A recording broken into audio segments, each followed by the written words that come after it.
Question 673.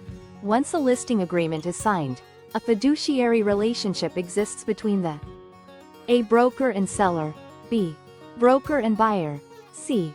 Broker, buyer and seller, D. No fiduciary relationship exists. Correct answer is A. Broker and seller.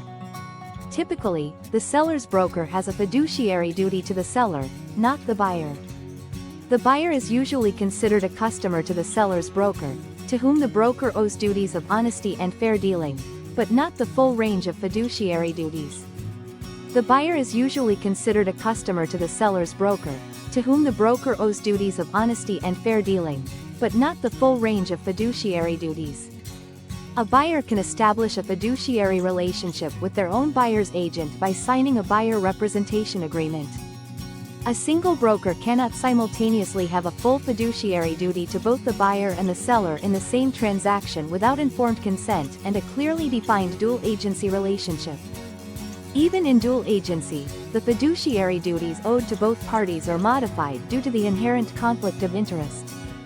A listing agreement explicitly establishes an agency relationship, which by law creates fiduciary duties on the part of the broker towards the seller.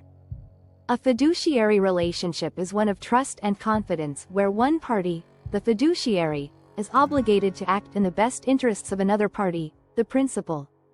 Once a listing agreement is signed, the seller becomes the principal, and the broker, and their agents, become the fiduciary. The broker has a legal and ethical duty to act in the seller's best interests, to be loyal, to disclose relevant information, to account for funds, and to exercise reasonable care and diligence.